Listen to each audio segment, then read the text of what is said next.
मेरे channel travel of history में आपका स्वागत है।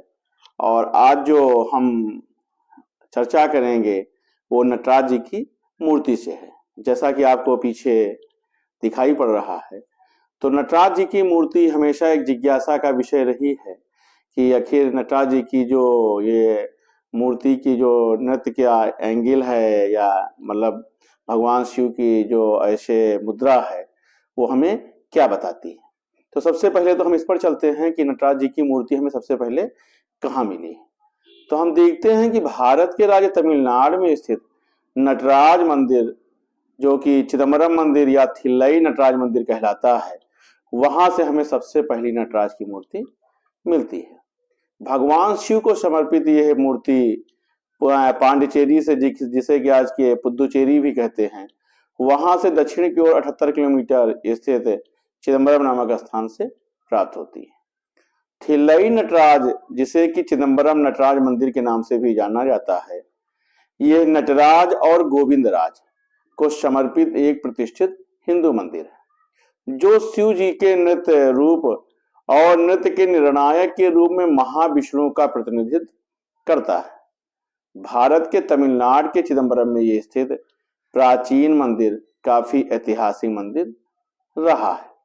इसकी प्रशंसा छठी या शताब्दी ईस्वी के मध्य अलवर संतों के प्रारंभिक मध्ययुगीन जो तमिल साहित्य है, सिद्धांत है, नालीरा दिव्य प्रबंधम, उसमें भी इसकी प्रशंसा की गई है। तो जब छठी ईस्वी के साहित्य में इसकी चर्चा की गई है, तो निश्चित रूप से ये उससे पहले का जो है मंदिर या मूर्ति रही होगी। नटराज मंदिर की जो स्थापत्य शैली है वो द्रविड़ वास्तुकला पर आधारित है। भारत में हम देखते हैं तो भगवान शिव के विभिन्न स्वरूपों के साथ उनके अनोखे और खूबसूरत मंदिर मिलते हैं, लेकिन जो चिदम्बरम का मंदिर है, नटराज का मंदिर है, ये एक अलौकिक सौंदर्यता रखता है। चिदम्बरम शहर का जो नाम है और जो मंदिर का नाम है वो एक है। चिदम्बरम शहर भी है और वहां पर चिदम्बरम मंदिर भी है। चिदम्बरम का जो शाब्दिक अर्थ है, उसका अर्थ है ज्ञान का वातावरण, जिसे कि विचारों में रंगा हुआ या चेतना का चरण भी कहते हैं। इस मंदिर की वास्तुकला और आध्यात्मिकता रचनात्मक गतिविधियों पर आधारित है और परमात्मा के बीच संबंध को दिखाता है। मंदिर की वास्तुकला कला आध्यात्मिकता के बीच एक प्रतीकात्मक पुल के रूप में कार्य करता है, जो कि रचनात्मक गतिविधि के साथ परमात्मा और आत्मा के संबंध को प्रदर्शित करता है। इस मंदिर का निर्माण कब हुआ, इसके बारे में कोई ऐतिहासिक साक्ष्य तो नहीं है, लेकिन माना जाता है कि इसकी स्थापना चोल वंश के शासक विक्रम चोल ने किया था। लेकिन हम जब भारत के ऐतिहासिक पृष्ठभूमि में जाते हैं तो हम पाते हैं कि 7वीं शताब्दी से लेकर के 16वीं शताब्दी तक पल्लव, चोल, पांड, चेर या अन्य जो स्थानीय राजा रहे हैं, उन्होंने समय समय पर इस मंदिर में काफी बदलाव किए हैं। इस मंदिर के स्तंभ और दीवारों पर नटराज की नृत्य मुद्रा की प्रतिमाओं को नाट्य शास्त्रीय आधार पर उत्कीर्ण कराया गया है।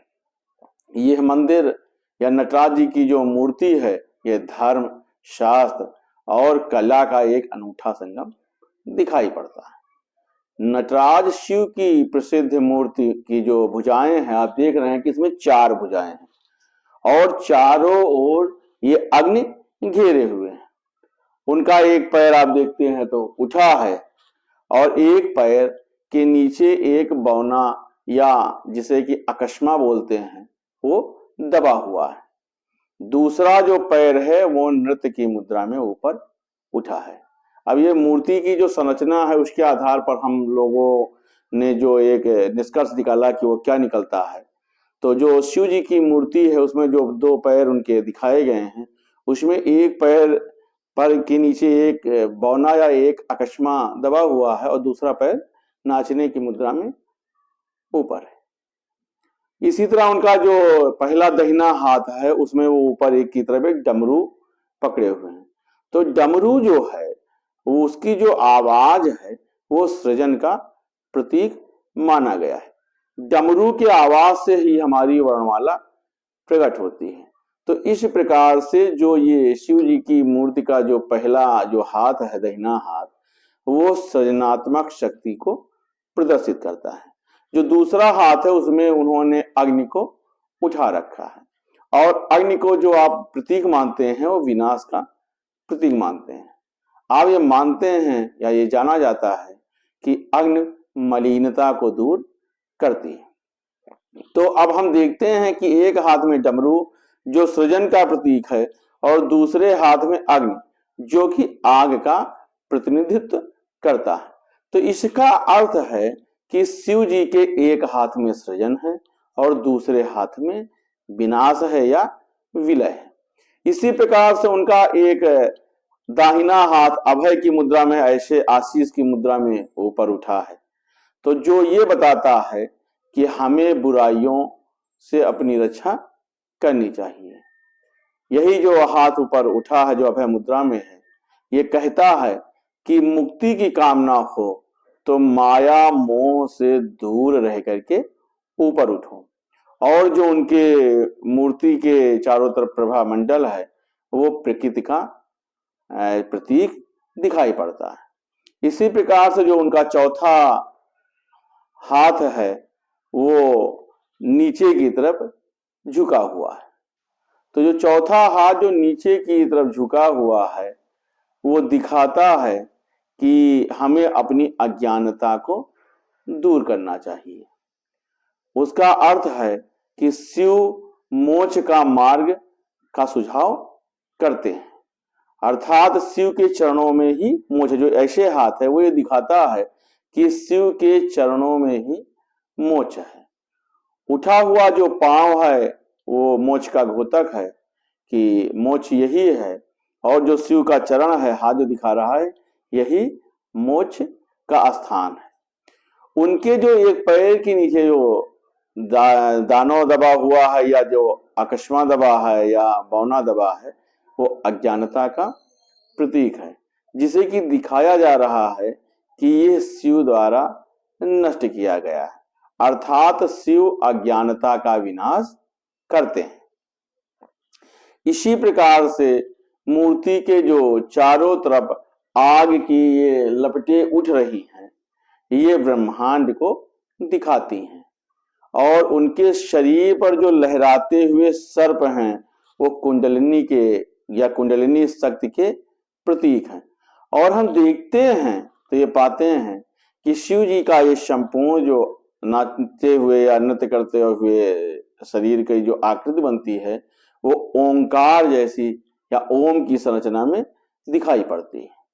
तो ये इस बात को इंगित करती है कि ओम जो है वो शिव में ही निहित है। नटराज शिव के जो ये नटराज की जो मूर्ति है ये शिव जी के तांडव नृत्य का प्रतीक है।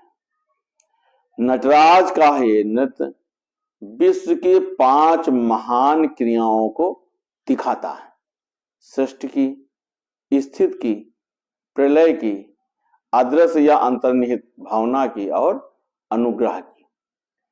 नटराज शिव जी का ही नाम है, और नटराज के रूप में शिव जी सबसे उत्तम नर्तक हैं। नटराज शिव का स्वरूप न उनके संपूर्ण काल या स्थान को दिखाता है, बल्कि ये बिना किसी संशय के स्थापित करता है कि ब्रह्मांड में सारा जीवन, उसकी गति, कंपन, ब्रह्मांड से परे शून्य की निशब्दता, सब कुछ शिव में ही निहित है। शिव के ही अंदर मोक्ष भी निहित है। शिव ही अज्ञानता का नाश करते हैं, शिव ही सृजन करते हैं और शिव ही विनाश करते हैं। अब नटराज जो है वो 2 शब्दों से बना है, नट धन राज। नट का अर्थ है कला और राज का मतलब है राजा, कलाओं का राजा। और इस स्वरूप पर हम शिव की कलाओं का जो है वो निर्धारण करते हैं। शिव जी का जो प्रसिद्ध नृत्य है वो है तांडव। शिव जी के तांडव नृत्य के भी दो स्वरूप हैं। पहला है क्रोध का। क्रोध का जो परिचायक है या क्रोध की अवस्था में जो वो नृत्य करते हैं वो प्रलयंकारी नृत्य होता है। वो उनका रौद्र रूप होता है जिसे कि वो तांडव नृत्य, रौद्र तांडव नृत्य बोलते हैं। तो शिव जी का जो पहला तांडव है वो रौद्र का प्रतीक है और जो दूसरा तांडव है वो आनंद का प्रतीक है। रौद्र तांडव करने वाले शिव रुद्र कहलाते हैं। जो गुस्से में वो तांडव करते हैं उसे रुद्र कहते हैं और आनंद में तांडव करने वाले शिव नटराज कहलाते हैं। तो नटराज जो है वो शिव की नृत्य करते हुए तांडव के रूप की मूर्ति है और इसमें जो है वो आनंद में नृत्य कर रहे हैं। तो ये शिव का जो है आनंददायक नृत्य है जो कि नटराज की नृत्य है। प्राचीन आचार्यों के मतानुसार या प्राचीन आचार्यों का मत है कि जो शिव के आनंद का जो तांडव है इसी से सृष्टि का विनाश होता है। जैसे हमने कहा सृजन, तो जब शिव आनंद से नाचते हैं, नृत्य करते हैं तो नटराज की भूमिका में होते हैं और उस समय जो है सृष्टि का क्या होता है, सृजन होता है। और रौद्र रूप में जब आते हैं, प्रलय के नृत्य में आते हैं, वो रौद्र का जो तांडव होता है वो विलय का प्रतीक है। तो जब शिव जी को सृष्टि की संरचना करनी होती है तो वो नटराज बन करके तांडव नृत्य करते हैं और जबकि उन्हें इस प्रकृति का विनाश करना होता है तो वो रौद्र रूप में आकर के तांडव नृत्य करते हैं। शिव का नटराज स्वरूप उनके अनेक स्वरूपों की भांति मनमोहक और आनंदमयी रूप है और उसकी हम कई तरह से व्याख्या कर सकते हैं। तो यही नटराज की मूर्ति तमिलनाडु के चिदंबरम में हमको प्राप्त होती है और नटराज की मूर्ति के द्वारा हमें यही बताया गया है कि सृजन, विनाश, मोक्ष, अज्ञानता का नाश या शून्यता की भावना, आनंद की भावना सब कुछ शिव में ही निहित है और ये शिव के नटराज के रूप का प्रतीक है।